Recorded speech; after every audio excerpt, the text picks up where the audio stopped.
La Commission nationale des droits de l'homme, CNDH, a organisé le jeudi 17 juin 2021 à l'hôtel Sarakawa à Lomé, avec l'appui du Programme des Nations Unies pour le développement, PNUD, un atelier national de validation de son plan stratégique 2021-2025. La rencontre a été présidée par le président de la CNDH, Madame Nakpapolo, en présence de M. Djriedjo, directeur de cabinet, représentant le ministre des Droits de l'Homme, de la Formation à la Citoyenneté et des Relations avec les institutions de la République et du représentant résident adjoint du PNUD, M. Maktar Fall. Le besoin de plus de performance, le souci de faire émerger la CNDH comme leader dans le domaine des droits de l'homme au Togo et la nécessité d'une planification stratégique claire et rigoureuse des activités du Mécanisme national de prévention de la torture, MNP, arrimé à la CNDH par la loi organique N-2018-006 du 20 juin 2018,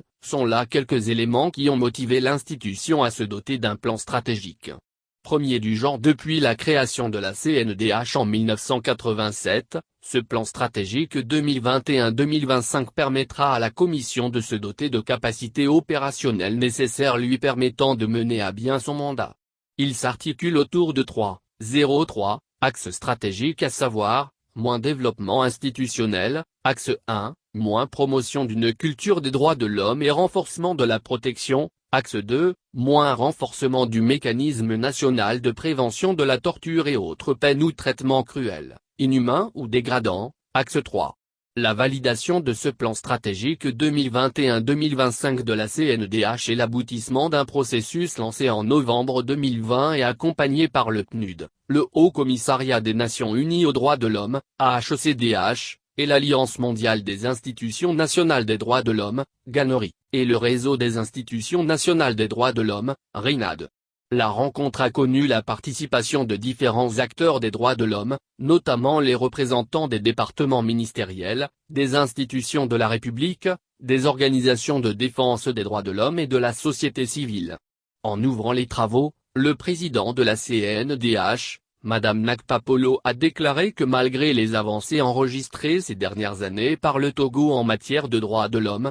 de l'état de droit et de la démocratie, il existe encore des défis à relever tant au niveau normatif qu'institutionnel. Selon elle, le plan stratégique permettra de renforcer les actions qui sont déjà entreprises pour augmenter l'efficacité et l'efficience de la Commission. Un plan stratégique va plus loin que la simple planification, puisqu'il oblige l'institution à examiner ses contextes internes et externes, à faire des projections dans l'avenir et à déterminer les stratégies lui permettant de concrétiser sa mission et sa vision. C'est le point de départ du cycle de gestion axé sur les résultats et l'institution met tout en œuvre afin d'accomplir ses missions et préserver ses valeurs, a-t-elle déclaré. Pour sa part, M. Djriedjo, directeur de cabinet, représentant le ministre des Droits de l'Homme, de la Formation à la Citoyenneté et des Relations avec les institutions de la République a souligné la détermination du gouvernement togolais à faire avancer la cause des droits de l'homme pour l'épanouissement holistique du citoyen, et ce travail de tous les jours se fait, a-t-il dit, avec l'accompagnement de plusieurs acteurs dont la CNDH. Selon lui, l'engagement du Togo depuis des décennies pour la promotion et la protection des droits de l'homme et la consolidation de la démocratie est devenu irréversible. Le représentant résident adjoint du PNUD, M. Maktar Fall a déclaré quant à lui que l'élaboration d'un plan stratégique est une étape charnière de la vie d'une institution au cours de laquelle des insuffisances sont toujours susceptibles d'être constatées et c'est également une étape au cours de laquelle l'on peut poser des jalons substantiels pour l'avenir.